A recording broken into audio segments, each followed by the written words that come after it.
nueva historia ha llegado a Entre Valientes con Adriana Bustos. Les damos la bienvenida a este episodio que muy seguramente tocará profundamente nuestra vida, nuestro corazón, y nos va a impactar, pero también nos va a inspirar a salir de esas situaciones difíciles que estamos afrontando. En Entre Valientes tenemos invitados muy famosos y otros no tan famosos, pero sí con una historia de valentía que vale la pena ser contada. Es el caso de Jorge Alonso Betancur, que está con nosotros en Entre Valientes. Alonso, bienvenido. Adriana, un placer estar contigo, con toda la audiencia, y pues nada, feliz de estar aquí con ustedes. ¿Qué tanto nos pueden lastimar las heridas de la niñez? Yo creo que las heridas de la niñez nos pueden lastimar muchísimo, pueden explicar muchas cosas, pero yo siempre he creído que no las pueden justificar. O sea, tu pasado puede explicar mucho de lo que tú vives hoy, pero no lo puede justificar. Es decir, que nosotros tomamos la decisión de en qué momento empezamos a sanar esas heridas para transformarlas. Nosotros podemos convertir nuestra mayor desgracia en una oportunidad, si así lo queremos, o podemos quedarnos en el pasado y no avanzar más. Nosotros podemos convertir nuestra mayor desgracia en una oportunidad. ¿Qué forma de empezar este episodio de Entre Valientes? Porque cada vez que el voz a voz de necesitamos una historia, un invitado, llega a manos o a oídos de alguien, siempre tenemos algo para contar.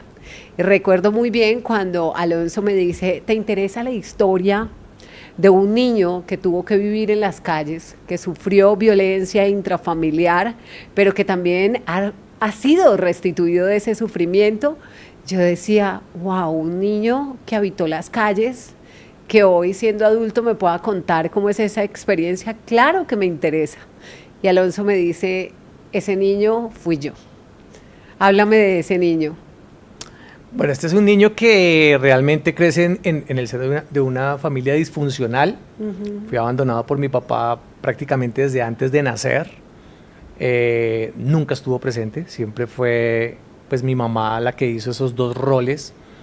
Y esto hace que pues mi mundo, desde, como lo describo yo, desde antes de abrir los ojos, ya estuviera en un caos completo, ¿sí? Mi papá aparece cuando ella tiene como unos 3, 4 meses de embarazo, y aparece con el ánimo de evitar el embarazo como de lugar. Entonces en ese momento él le proporciona a mi mamá una golpiza terrible. Ella duró incapacitada muchos días y de ahí desaparece. Él nunca más vuelve a aparecer. Por ahí a los 9 años yo trato de buscarlo, como tratando de oiga, yo tengo papá, usted tiene un hijo, yo quiero conocerlo, yo quiero que me ayude, porque además la situación en ese momento no era chévere para nosotros.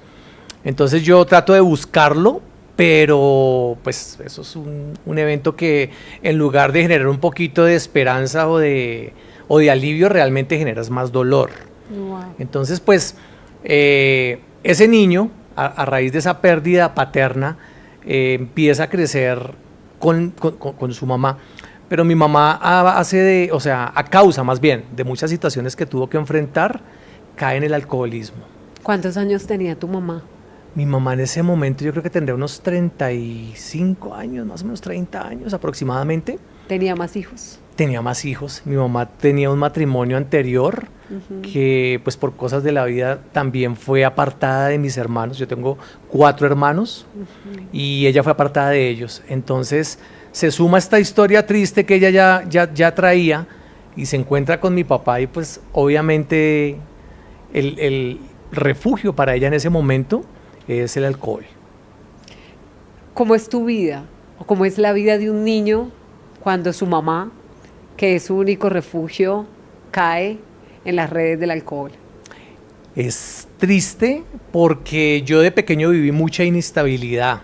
A causa del alcoholismo, mi mamá no duraba en ningún trabajo. Mi mamá, en el trabajo que más duraba 6 meses. Y las personas se cansaban de ella porque, claro, ella tenía momentos de lucidez, pero esos momentos de lucidez no pasaban de un mes. Y otra vez volví a caer en el mismo círculo. Trataba de ser responsable, pero pues le era imposible. era imposible. O sea, yo empiezo a crecer y los recuerdos que yo tengo siendo niño de mi mamá, pues eran recuerdos muy tristes, siempre estaba embriagada, solamente estaba feliz cuando estaba embriagada, pero en medio de esos tiempos, como que venían sus recuerdos, me imagino yo, y a veces se comportaba un poco agresiva. O sea, ella trataba de llenar esos vacíos a través del alcohol y a través de relaciones. Pero dentro de todo ese mundo, dentro de todo ese universo, creo que lo menos importante era yo. O sea, entonces yo empiezo a crecer sintiéndome solo, sintiéndome sin valor, sintiéndome, no, o sea, sin una compañía realmente. Tú vivías con tu mamá, pero no estabas al cuidado de tu mamá. Yo vivía con mi mamá, pero no estaba al cuidado de ella. No estaba al cuidado de ella por su misma condición. Sí, yo creo que uno muchas veces no puede dar lo que no ha recibido. Yo pude entender eso muchos años después. Y mira que algo que me llama la atención es que a pesar de su condición, a pesar del sufrimiento y del maltrato, mi mamá nunca me habló mal de mi papá. Wow. Jamás me habló mal de mi papá y a mí eso me llamaba mucho la atención. ¿Qué te decía de él? Que porque tú lo preguntabas. Yo lo preguntaba. O sea, para que a los 9 años tomaras la decisión de ir a buscar a tu papá era porque en tu corazón siempre existía esa esperanza de saber algo de él o de conocerlo, de verlo. Por unos familiares cercanos yo sabía dónde estaba él, yo sabía dónde más o menos se movía él. Alguna vez me lo mostraron, pero yo pensaba que era mentira. Un primo lejano de nosotros prácticamente me dijo, mire, él es su papá. Pero pues ya él tenía su familia, tenía sus hijos, y eso me llenaba de interrogantes a mí. Yo le preguntaba a mi mamá, yo le decía, vi a mi papá, yo me acuerdo la primera vez que le dije, yo vi a mi papá, y mi papá tiene un super carro, y yo tengo unos hermanos, yo veía eso como tan, wow, una familia. Como con ilusión. Como con ilusión. Yo quiero hacer parte de eso. Correcto. Y ella me dice, no, usted tiene que respetar. Su papá se fue por circunstancias de trabajo y conoció a otra señora y él está con ella, pero su papá lo quiere mucho a usted. De hecho, me acuerdo que algún día me dijo, le mandó una carta, yo en estos días se la leo, porque yo no sabía leer, yo no sabía escribir. O sea, en el mundo de mi mamá no cabía ese aspecto de responsabilidad de que a este niño hay que darle estudio, a este niño hay que proporcionarle ciertos cuidados. Este niño, o sea, más adelante te lo voy a contar, pero yo crecí hasta los 11 años y yo no tenía un registro civil, yo no tenía un nombre. Yo tenía un nombre que era una persona muy especial para mí, me hacía bullying, porque yo le decía, yo me llamaba Álvaro, o sea, porque era el nombre de un novio de mi mamá. Entonces, pues a mí me decían Álvaro porque pues ese era el nombre. ¿Y quién te pone nombre? El nombre, es una historia larga. Ahorita ya vamos a tener tiempo. Esa historia, ese nombre es por alguien que yo admire mucho, o que yo admiro mucho. Mientras llegamos a esa parte de la historia, entonces tu mamá estaba sumergida en el alcohol. ¿Qué pasaba con la vida de un niño? O sea, ¿qué sucedía contigo, con tu entorno? El colegio, la escuela, los amigos. Yo estaba todo el tiempo en la calle. Yo todo el tiempo estaba en la calle desde que tengo uso de razón, o sea, desde los 5 años más o menos. Yo siempre estaba en la calle. Entonces, pues mi mamá tenía una pareja para ese momento, pero esta persona me maltrataba. O sea, me pegaba fuertísimo, también bajo los efectos del alcohol. Y yo prefería estar en la calle.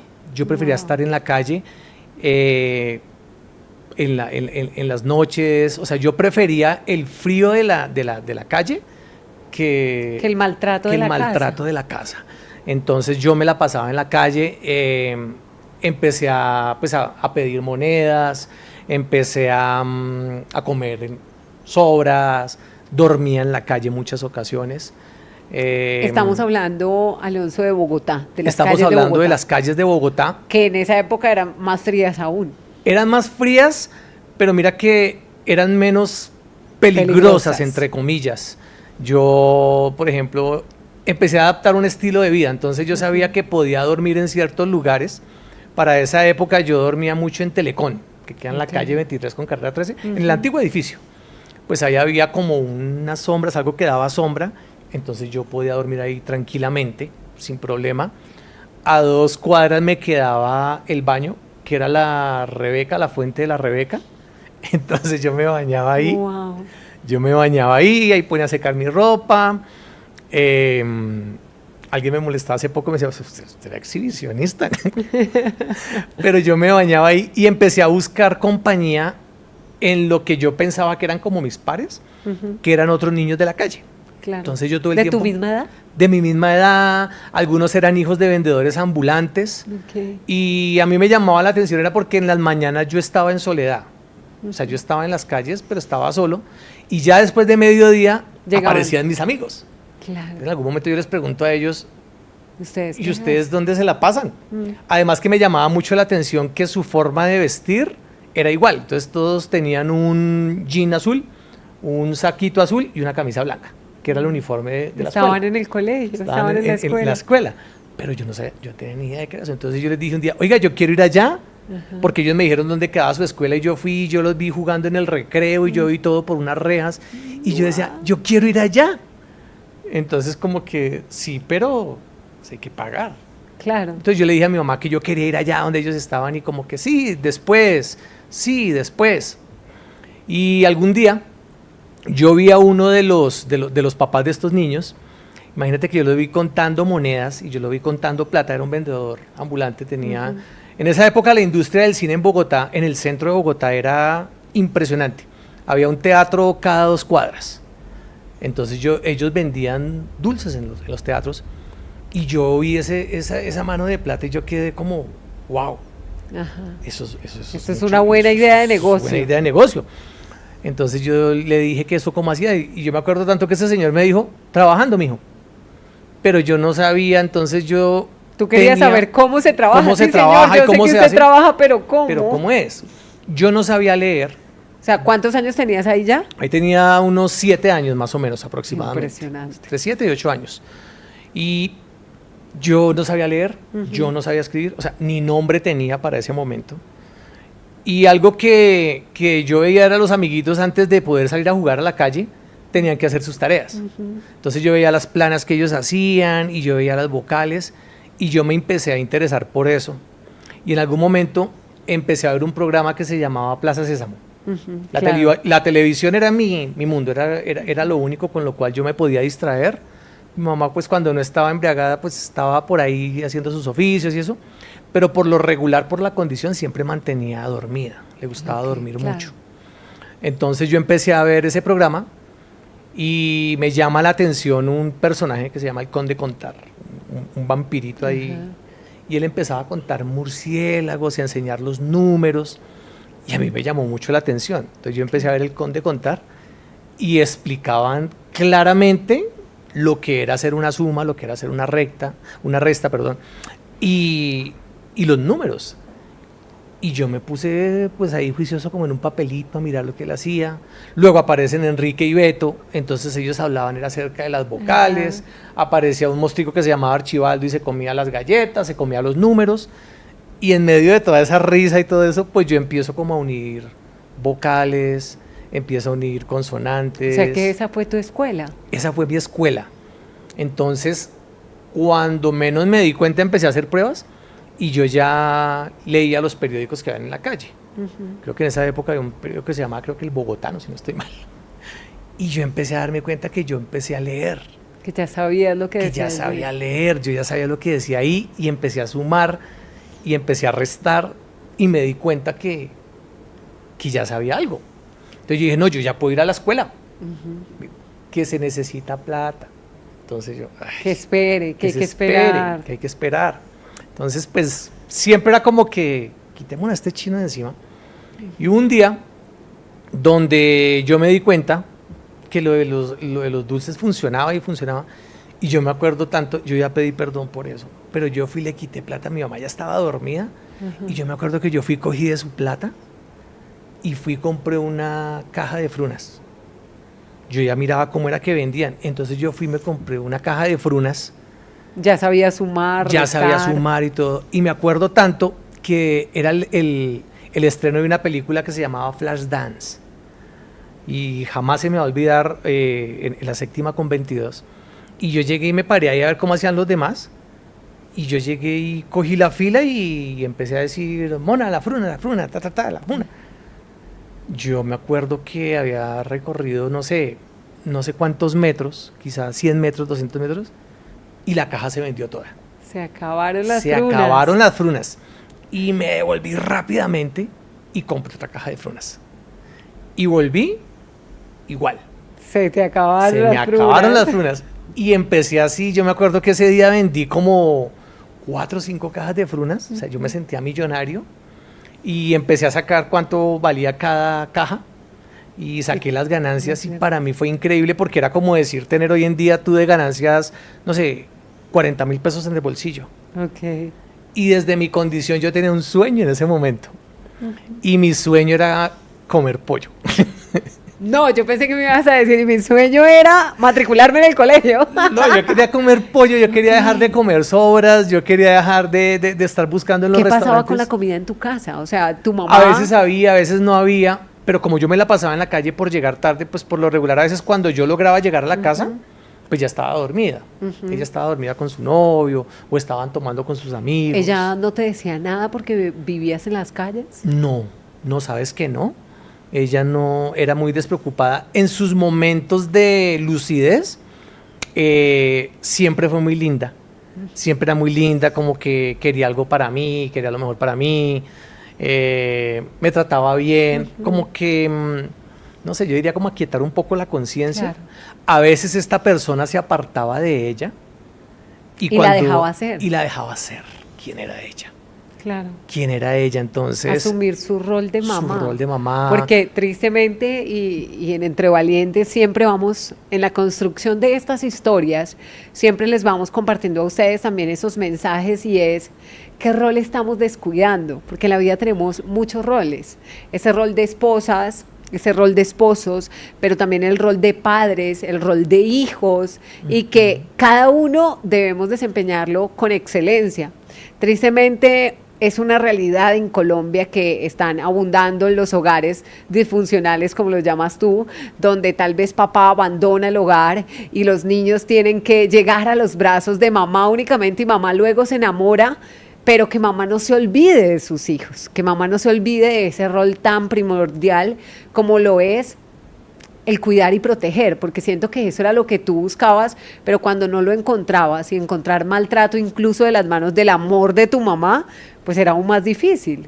Claro, hay algo que yo pienso referente a lo que tú dices hoy, y es que, bueno, pueden haber muchas circunstancias por las cuales papá o mamá no van a estar o dejan de estar, y yo creo que uno puede dejar de ser esposo, en algún momento puede suceder, infortunadamente puede suceder, Sí. pero tú no puedes dejar de ser papá o dejar de ser mamá, eso es algo que es para toda la vida. Que ya es para toda la vida.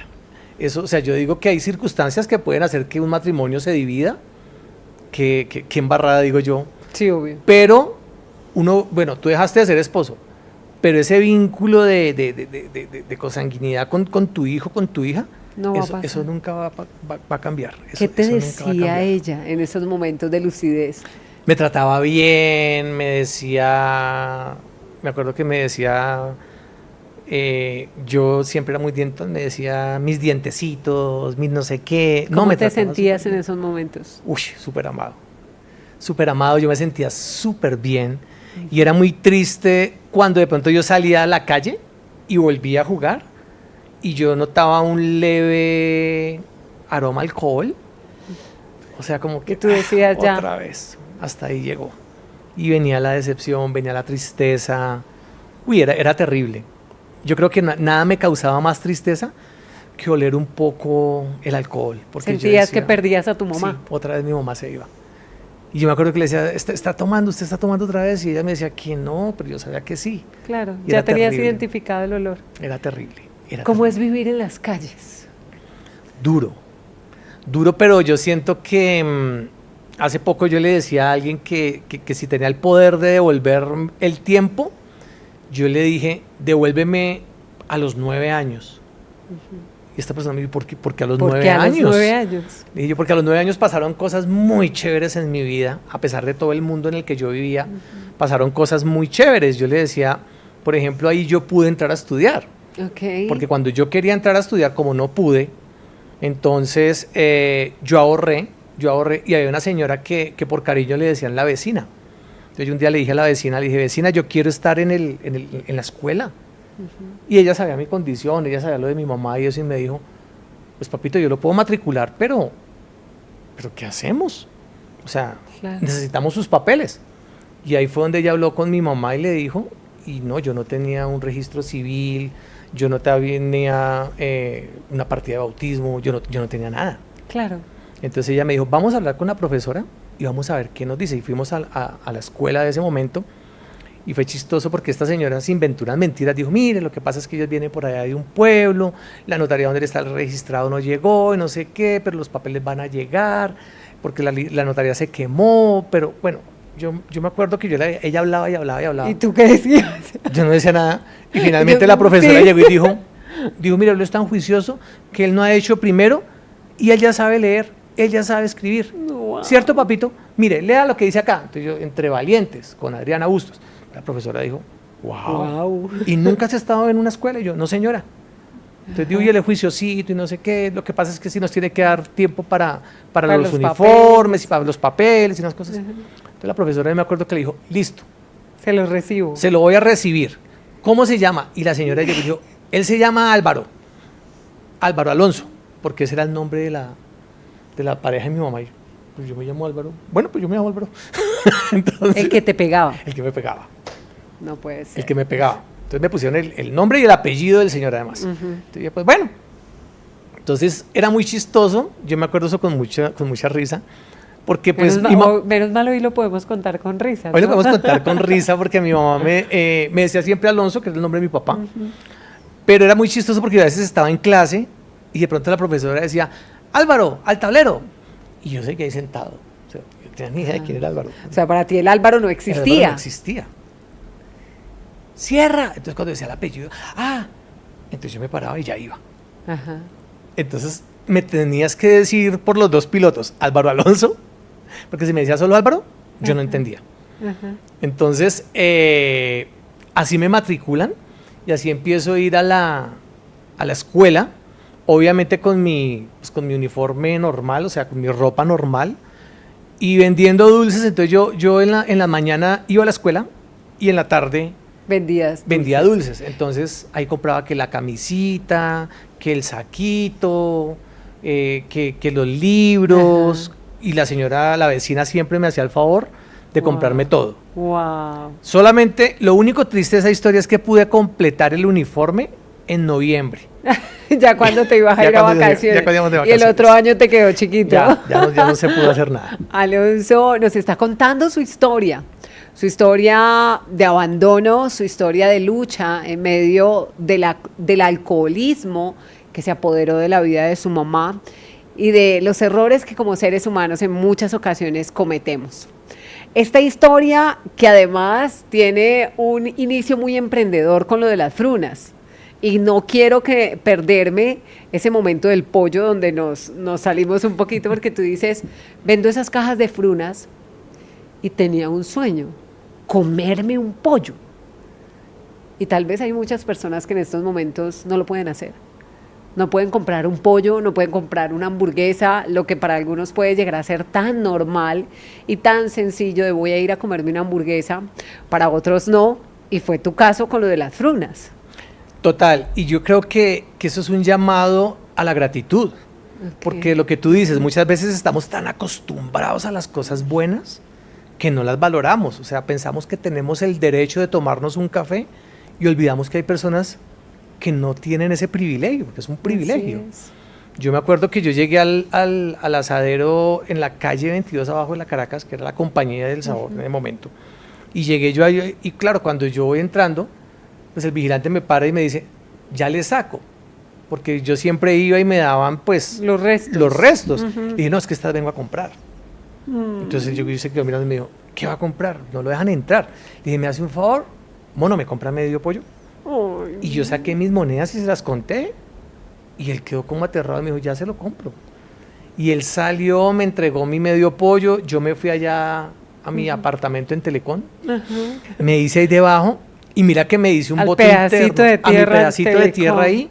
Y yo me hice un voto interno en ese momento. Y yo dije, a partir de este momento, nunca nadie más me va a volver a humillar por un plato de comida. Wow. Y nunca más voy a comer sobras. Eso no va a volver a pasar. Y o sea, eso fue un manjar para ti. Eso fue un manjar. y hasta el día de hoy soy adicto al pollo. Gracias a Dios. Me haces acordar, en estos días tenemos una sección en Tropicana que se llama El mejor día de tu vida y le preguntamos a las personas como, ¿qué es eso que hacen los demás que tú quisieras hacer hoy? Y una señora nos dijo, comerme una hamburguesa. Wow. Y esa señora se estaba comiendo esa hamburguesa con un amor, con unas ganas, con unas ganas de disfrutarla, que es lo que tú dices. ¿Somos agradecidos con lo que tenemos o normalizamos lo que tenemos? Porque ya creemos que esta es la vida y que somos privilegiados y vamos viviendo la vida privilegiada sin agradecer. Y creo que todos en algún momento debemos detenernos y reconocer las cosas maravillosas que tenemos en nuestra vida y que tienen nuestras familias, a pesar de las pruebas que todos tenemos que afrontar. Entre Valientes, a esta hora contando la historia de Alonso. Alonso, en las calles se sufre de frío, de hambre, pero también estás expuesto a muchas situaciones. Por ejemplo, el tema de las drogas, tal vez ese mismo alcoholismo que ve en tu casa, pudiste verlo en las calles de Bogotá. ¿Llegaste en algún momento a tocar este tipo de cosas? Sí, yo llegué a tocarlas en algún momento, pero ya más grande, ya en el tiempo de la adolescencia, por decirlo así, después de que soy rescatado de la calle, se nos olvida, mira que se nos olvida, yo como que hubo un momento donde olvidé de dónde me habían sacado y me sentí dueño de mi vida y empecé a vivir una vida, digámoslo, de ingratitud, una vida de rebeldía. De hecho, por eso no pude pues, desarrollar una universidad o terminar una secundaria, precisamente por eso, por la rebeldía. Hay momentos donde uno se cega, por decirlo de esa forma, y olvida todo lo bueno que la vida te ha dado. ¿Quién te sacó de las calles?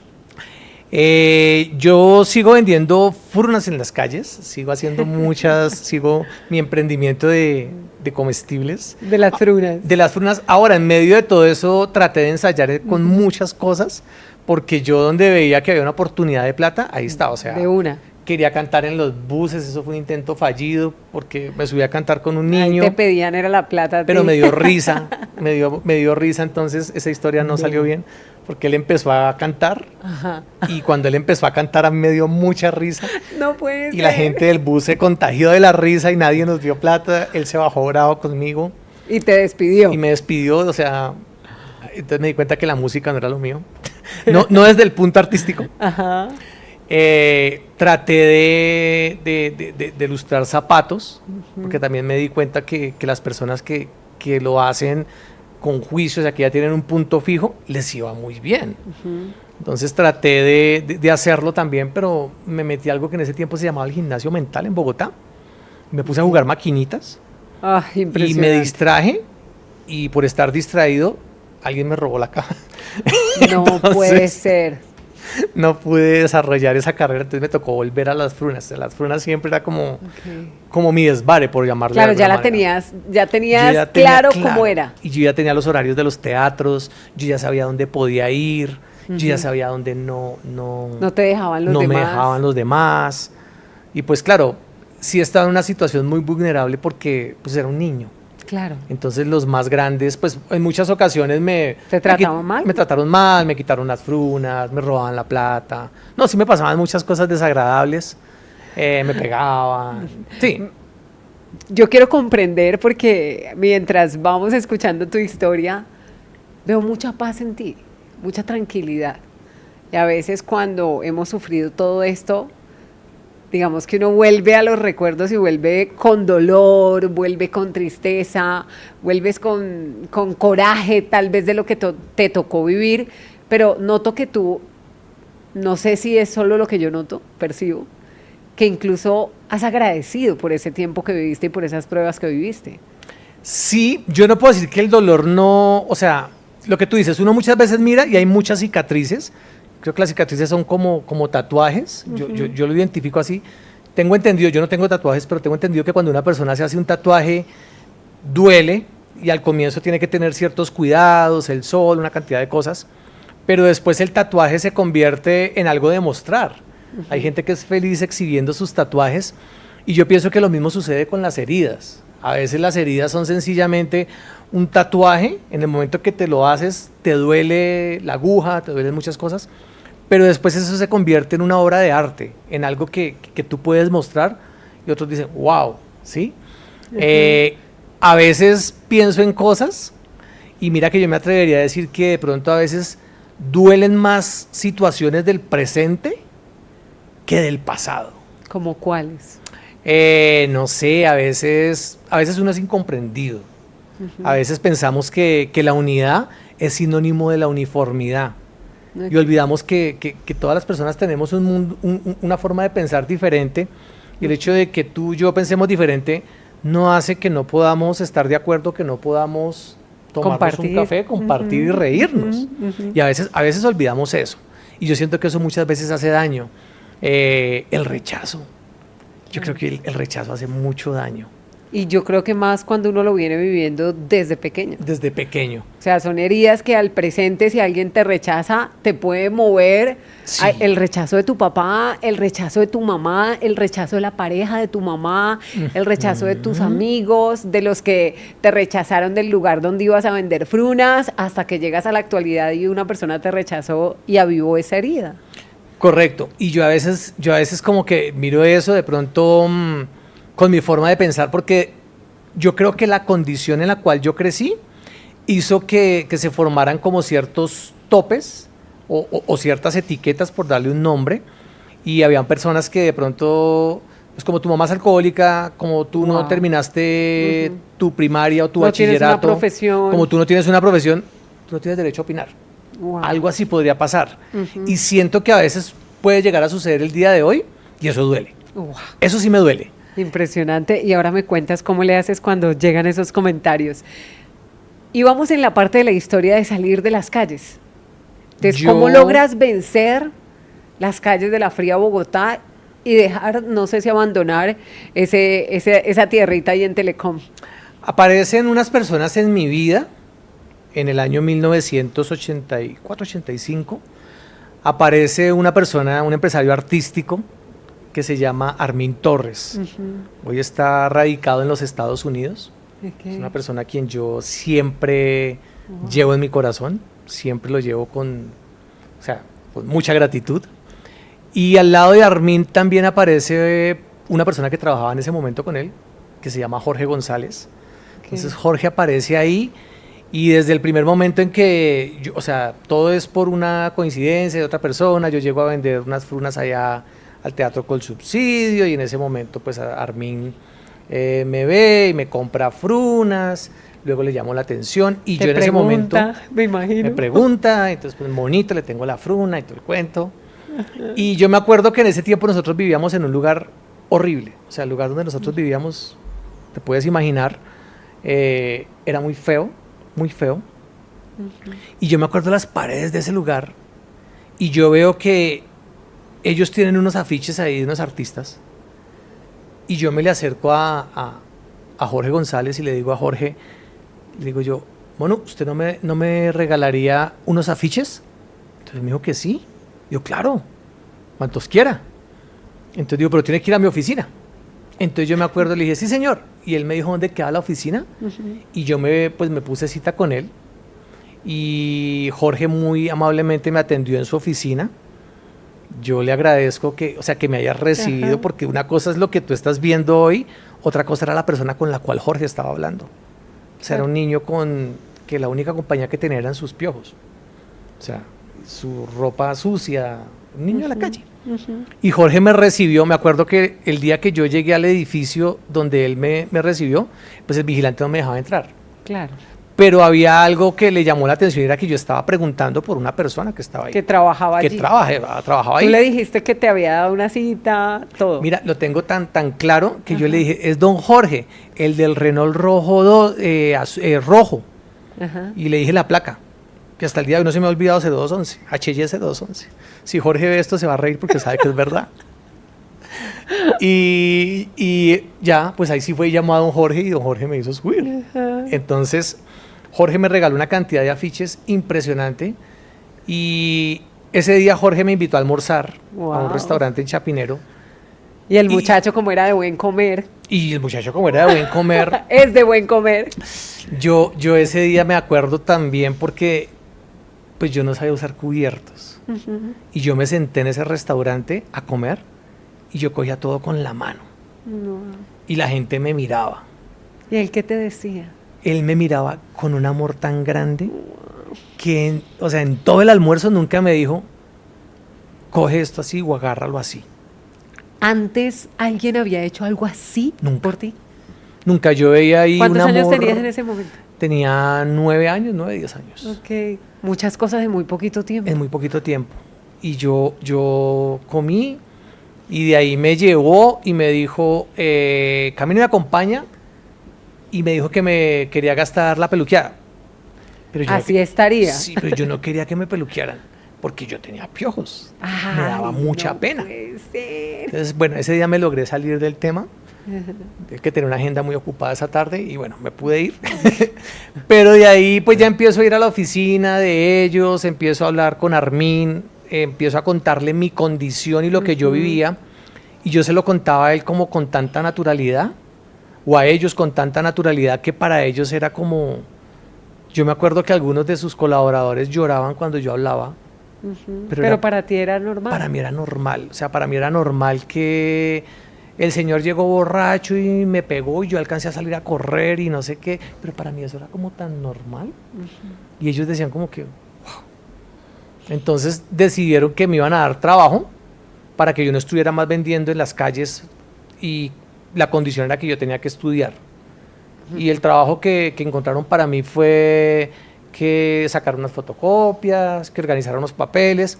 Hoy en día yo me doy cuenta y era el trabajo más amañado del mundo, o sea, era lo más, que organizara los afiches, que le sacara punta a los lápices, una cantidad de te cosas. ponían a hacer cositas, eras el todero. Correcto. Y empezaron yo empecé a estar con ellos, todo el tiempo empecé a estar con ellos, me compraron ropa, me peluquearon, me sacaron los piojos, me transformaron, me empezaron a enseñar a hablar. Yo decía muchísimas groserías, muchísimas. Siendo un el niño, ambiente de la calle. era el ambiente de la calle, pero ellos todo el tiempo así no, esto es un tenedor, o sea, era impresionante. Y algo que me hizo sentir muy, muy grande era que, siendo tan pequeño, yo tenía la oportunidad de estar en el mismo lugar con reconocidos artistas. Ajá. Y para ellos yo era como la mascota de Armin Torres Producciones, y estaba al lado de artistas impresionantes, que antes solamente era un sueño verlos, Camilo Sesto, Rocío Dúrcal, o sea, los más grandes artistas, Rafael, y todo gracias a ellos, y yo podía estar con ellos ahí sin ningún problema. ¿Cuánto duraste trabajando con ellos? Pues yo duré ahí un buen tiempo. Obviamente tenía que hacer muchas cosas de ley porque era un menor de edad, entonces tenía que sacar unos permisos constantemente y eso. Armin me decía, tiene que estudiar, usted tiene que estudiar. Cuando se enteraron de la condición mía, porque pues yo pude hacer un año, pero no podía hacer más porque no tenía papeles, o sea, los papeles nunca llegaron. Entonces yo le conté alguna vez a Jorge y a Armin, y ellos me dijeron, vamos a solucionar ese problema. Y me acuerdo tanto que para ese tiempo fue un abogado de Caracol, el que nos ayudó con ese trámite, y dijo, vamos a ayudarles con ese trámite, eso se puede hacer. Wow. Y me acuerdo que fuimos a la notaría para hacer el registro civil y no sé qué, de la mamá soltera. Mi mamá fue muy agradecida. Y entonces... el nombre.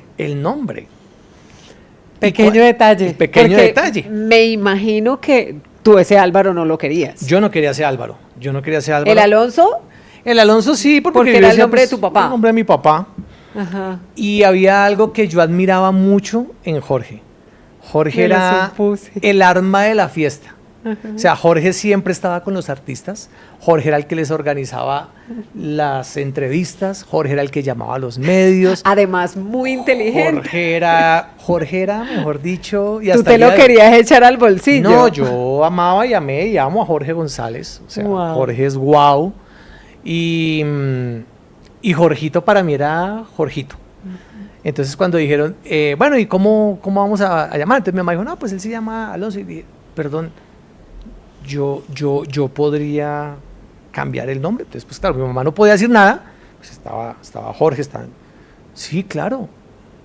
¿Y cómo le gustaría llamarse a usted? Y yo me quiero llamar Jorge Alonso. ¡Wow! La cara de Jorge. La cara de Jorge. Entonces Jorge dijo, sí, claro. Bueno, sí, chévere. Entonces Jorge Alonso Betancourt, porque era el apellido del primer esposo de mi mamá. Ella enviudó, entonces dijeron, puede poner ese apellido. Entonces, ok. Entonces a partir de ese momento ya me llamé Jorge Alonso Betancourt. Cañola, con el Cañola de mi mamá. Pero ya tenía unos papeles y el tema era que estar en la industria del entretenimiento, del espectáculo, percibir dinero, hizo que yo me desviara, entonces yo ya no quería estudiar. Entonces empezaba los años, pero no los terminaba. Entonces empecé segundo, ay, yo no quiero. Y siempre le inventaba cosas a Armin, siempre le inventaba cosas. Y pues obviamente pues ellos también estaban ocupados en sus cosas, no podían estar pendientes si de verdad este está yendo a estudiar o no. Alonso, vamos a la recta final. Sabemos que, mejor dicho, necesitamos como una semana completa de capítulos para profundizar en tu historia, pero aquí hemos compartido casos muy, muy, muy fuertes. Yo creo que nosotras como mamás, las que nos están viendo, nos están escuchando, pues cuando hablamos de edades de 7 años, 6 años, 9 años, estamos hablando de bebés, de niños que no nos imaginamos viviendo en las calles, y hoy pues hemos escuchado el relato de Alonso, que hoy, así como ustedes lo ven, con una sonrisa, nos cuenta lo que vivió, nos cuenta de estas personas que se convirtieron en milagros en su vida, en personas enviadas por Dios en su vida. Hazme un resumen que llegue al día de hoy, Alonso. ¿Cómo resumirías tu vida hasta el día de hoy? Yo resumiría mi vida hasta el día de hoy como una carrera. Una carrera. Y yo en este momento, yo amo correr, a mí me encanta correr. Yo corro día por medio. Y yo creo que mi vida ha sido una carrera. Y me gusta ilustrarlo con una carrera porque en medio de una carrera tú estás rodeada de muchas personas. Pero el resultado final es tuyo, es tu responsabilidad. Wow. Tú no puedes acusar al pasado, tú no puedes acusar las personas que te hicieron daño, la falta de oportunidad. Eres tú el que está corriendo. Tú eres el que está corriendo. Y así como en una carrera, cuando tú vas corriendo y te caes, tú te tienes que levantar. Puede haber una mano amiga que te diga, levántese y siga. Pero la responsabilidad de seguir o parar es tuya. ¿Sí? Yo a veces veo personas que a mí me cuesta trabajo, y lo he visto, y no quiero que suene soberbio, pero a veces cuando voy al centro de Bogotá, yo tengo la clara imagen de una persona que estaba conmigo. Él creció conmigo, y yo sé que es él, y él está en la calle. Él sigue en la calle, no por falta de oportunidades, sino porque así lo decidió. Claro. Entonces, yo creo que mi vida ha sido una carrera. Ha sido una carrera que se sigue corriendo, es un maratón que se sigue corriendo constantemente. Cada día trae algo nuevo, trae algo diferente. Pero yo sí creo que, así como alguien lo hizo conmigo, yo a veces lo hago con personas. Me gusta creer en la gente, me gusta creer en dar oportunidades, y yo creo en la gente. Qué bonito. Yo creo en la gente, y yo creo que eso hace que viajemos un poquito más ligeros de equipaje. El perdonar fácil, el perdonarnos a nosotros mismos cuando tomamos malas decisiones. ¿Qué pasó con tu mamá? Mi mamá recibió un milagro. Yo literalmente lo llamo un milagro del cielo. Alguna vez fuimos con mi mamá a una iglesia. Siempre íbamos tratando de buscar. Y un día yo llegué a mi casa y la casa estaba, tú no te imaginas, el olor al alcohol era el peor olor que yo pude identificar en toda mi vida. La casa olía horrible. Y de repente yo llego y miro a mi mamá y me dice, hola, hijo. Y yo, pues espere. Está bien. Está bien, pero la casa huele a alcohol. Yo no le presté mayor atención. Yo me acuerdo tanto que eso fue un lunes. Yo dije, bueno, mañana la hará. Yo me fui a trabajar Y al otro día cuando llegué, la casa seguía oliendo alcohol, pero ya estaba perfecta. La casa estaba impecable, todo. Y me dijo, ¿me ayuda a sacar la basura? Y yo, sí, señora. Y yo fui a sacar la basura, y era una bolsa gigante. Y cuando yo fui a sacar la basura, yo abrí la basura, y la basura estaba llena de cajas de alcohol desocupadas, botellas. Y yo no entendí, le tuve que preguntar, y ella me dijo, yo ya no quiero seguir haciendo eso. Y lo que olía es que ella echó todo el alcohol por los sifones. Claro. Lo botó. Rebotaba el olor y era lo que tú Rebotaba el olor, y era sentías. lo que yo sentía. Y desde ese día mi mamá nunca en su vida volvió a tomarse Un trago una de- cerveza. Nunca, jamás. Sin la intervención de nadie, sin un tratamiento, sin una fundación, sin nada. Ella solamente, yo le dije, un día le dije, bueno, y ¿Qué pasó? mamá, ¿qué pasó? Hoy en día le digo, ¿qué pasó? Me dijo, no sé, yo ese día salí de la iglesia y yo sentí que yo no podía seguir así. Y dije, no lo voy a volver a hacer más. Le dije a Dios, Dios, ayúdame. Y hasta el sol de hoy, nunca más volvió a pasar. ¿En algún momento tu mamá te pidió perdón? Sí, en algún momento me pidió perdón, a su manera, me pidió perdón. Yo creo que sin ser muy consciente del daño que se generó. Y yo le dije, sí, o sea, pues, es muy poco lo que tengo que perdonar. Y pues nada, yo hoy en día honro a mi mamá, la amo con todo mi corazón. Es una excelente abuelita, es una excelente mamá. Cuando nos vemos con ella creo que trata de restituir ese tiempo que no pudo tener, y esos cuidados que no desarrolló, los desarrolla hoy. Wow. Es impresionante. Qué maravillosa historia. Hoy yo creo que ustedes como yo nos hemos erizado, nos hemos emocionado, hemos llorado, hemos reído y sabemos que hay mucho testimonio más para compartir, Alonso, pero es el momento del consejo de valientes. Tal vez hay adultos que aún no logran sanar sus heridas de infancia. Tal vez hay personas escondidas detrás de esas historias de abandono, alcoholismo por parte de sus padres y que hoy están en un cuarto oscuro del que no han podido salir. Hoy a esas personas, ¿tú qué consejo de valientes le darías? Yo creo que el principal consejo es que el perdón no es una opción si queremos ser sanos. El perdón es una decisión, y es una decisión diaria. Yo creo que lo primero que tenemos que hacer es mirar al pasado y perdonar. Perdonar de corazón. Yo sé que es difícil, yo sé que no es fácil, pero es la única opción. Es la única opción que podemos tener, y pensar que nuestras heridas, como lo dije hace un momento, nuestras heridas son arte, nuestras heridas son oro, nuestras heridas traen sanidad a otros. Y la decisión es mía. ¿Me quedo en el pasado o avanzo hacia el futuro? Por lo regular, creo que siempre tenemos que identificarnos con las historias que nos llevan a crecer. Tenemos un mal hábito, y es que nos gusta identificarnos con las historias tristes, con las historias malas. Digamos, yo soy un hombre que cree en Jesús, cree en Dios, y yo creo que el testimonio de vida mío no es lo que pasó antes. El testimonio es cuando llega Jesús. Ahí es donde uno cambia, ahí es donde tu vida cambia, ahí es donde puede ser fácil perdonar, ahí es donde puede ser fácil avanzar, ahí es donde puede ser fácil continuar en medio de las heridas que a diario nos siguen haciendo. Porque yo quisiera decir, cuando tú perdones, todo está resuelto. No, vamos a seguir, en el mundo vamos a seguir teniendo aflicciones, vamos a seguir recibiendo heridas, pero yo creo que el secreto de todo esto, Adriana, es el perdón, porque el perdón es para valientes.